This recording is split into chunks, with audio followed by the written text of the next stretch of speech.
하나님의 말씀은 시편 130편입니다. 성전에 올라가는 노래라고 되어 있어요. 하나님 너무나도 감사해서 그 기쁨에 겨워서 찬송과 노래하는 거예요. 하나님 앞에 나아갈 때 우리가 굉장히 중요한 일이 하나 있어요. 그것은 뭐냐면 주께서 우리의 죄를 다 사해 주셔야 하는 거예요. 하나님은 거룩하시고 의로우시고 그래서 완전 무흠하신 분이에요. 흠이 없으신 분이에요. 그래서 죄를 조금도 용서하지 못하세요. 기독교에서 이게 굉장히 어려운 부분인데요. 100%를 요구하세요. 99.9 무한대로 나가는 숫자가 아닌 100.00 100% 완전함을 요구하신단 말이에요. 그러니까 우리가 그 1억 가지를 참 믿고 잘했는데 한 가지라도 잘못한 게 있으면 그 한 가지를 하나님께서는 결코 그대로 놔두지 않으시는 분이세요. 그래서 우리가 죄가 없이 하나님이 의인으로 선언하셔야 하는 거예요. 근데 다행히 우리가 그 죄를 용서받는 것이 하나님께서 그렇게 선언을 해주세요.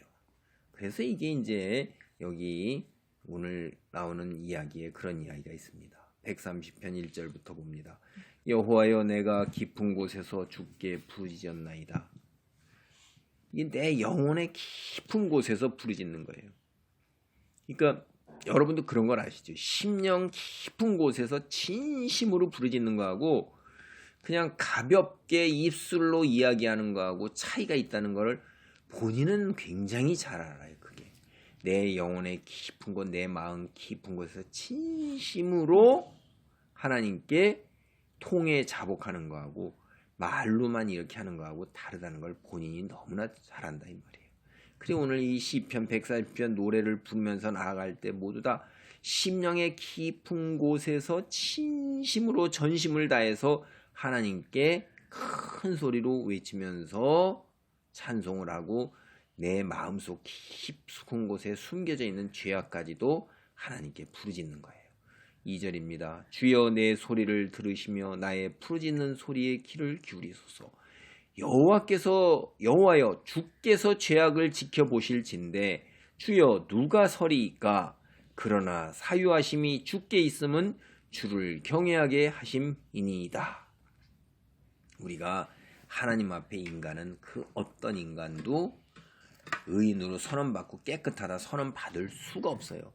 그래서 예수님이 이 땅에 오신 거예요. 예수님은 유일하게 인간의 모습을 가지신 분 중에서 죄가 하나도 없으신 분이세요. 그래서 그분이 죄를 감당할 수가 있었다 이 말이에요. 우리의 죄를 어떻게 한 거예요? 대신 다 짊어지실 수가 있는 거예요.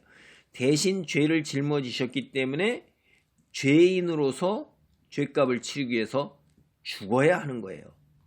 그래서 예수님이 십자가에서 우리의 죄값을 대신 짊어지시고 죄값으로 돌아가셨기 때문에 속죄, 죄값을 치렀잖아요. 그래서 이제 하나님께서 우리의 죄를 용서하시고 심판을 면제해 주시고 이제 의인이라고 무죄하다라고 선언을 하시는 거예요. 그게 누구한테 있냐면 권한이 이 천지를 지으신 창조주이면서 통치자 되시면서 심판자, 재판장 되신 하나님께 있다는 거예요.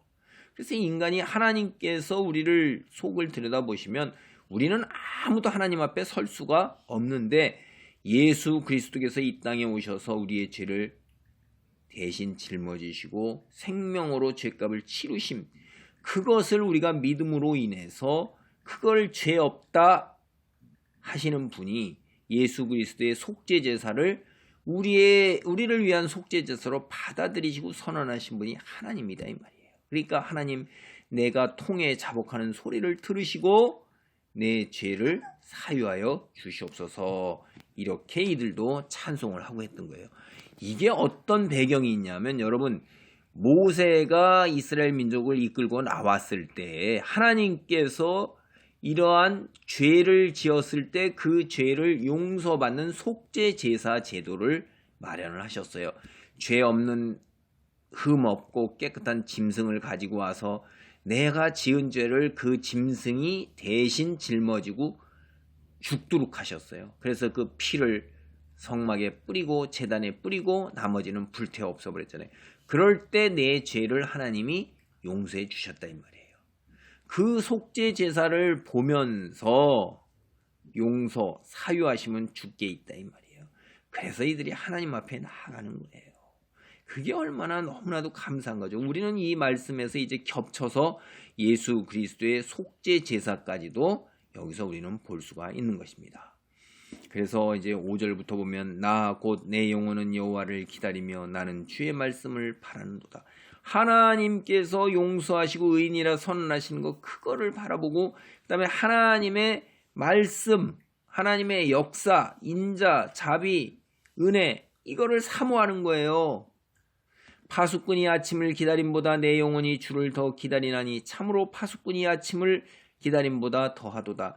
이런 말들이 금방 이해가 가요. 왜냐하면 이들은 성벽으로 둘러싸인 데서 늘 망루에 파수꾼을 세웠어요. 파수꾼은 뭡니까? 밤새 잠을 안 자고 파수를 쓰면서 경계를 쓰면서 보초를 서면서 큰 눈을 가지고 살핀다 이 말이에요. 그런데 얼마나 그게 힘들겠어요?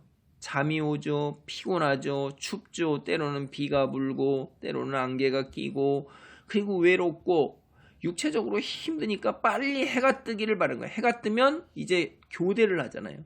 그러니까 얼마나 아침을 기다리겠어요. 그 누구보다도 간절하게 아침을 기다린다 이 말이에요. 근데 그거보다도 더하다는 거예요.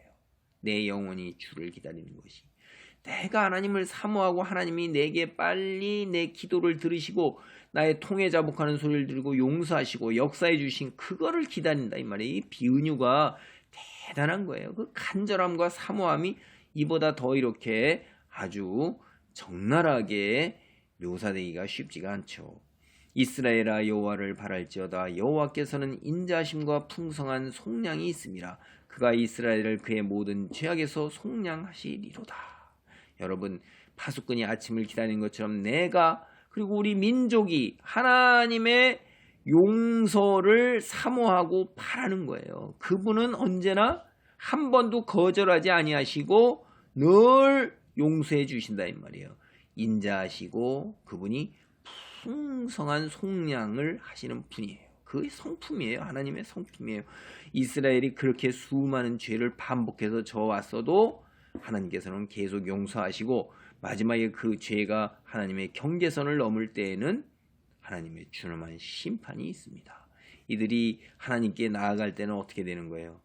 죄악이 그 목전까지 차기 이전에 경계선에 있지 아니함을 깨닫고 스스로 겸손하고 그 하나님의 위치에 올라서지 않고 세상에 집착하지 않는 그러한 성찰, 자기 자신을 되돌아보는 속에서 하나님께 이렇게 그 예배하러 가는 거예요. 하나님이 나를 용서해 주시고 의인으로 선해 주면서 이 땅의 평강을 하나님께서 주시기를 그걸 사모하면서 이렇게 나아가는 거죠. 그래서 하나님께 예배하러 나가는 자리에 하는 자리가 이 노래는 우리가 많은 노래를 앞에서부터도 살펴봤습니다. 기도도 살펴봤고 중요한 것 하나가 하나님 옆에 나아갈 때 우리가 주의 속령, 주의 속량, 주의 사유하심 이걸 바라면서 통에 자복하는 심령의 깊은 곳으로부터 하나님께 드리는 기도, 통에 자복의 기도가 매우 중요한 것임을 우리 오늘 살펴봅니다. 그래서 늘 자신을 살피고 경계하는 가운데 온전하게 하나님 앞에 설 수 있는 인간은 아무도 없습니다. 자신이 그렇게 바로 섰다고 생각하는 순간 우리는 멸망으로의 나락으로 떨어지는 거예요. 그래서 늘 살펴보시면서 이 노래가 우리 입술의 주요한 찬송이 되기를 바랍니다. 아멘.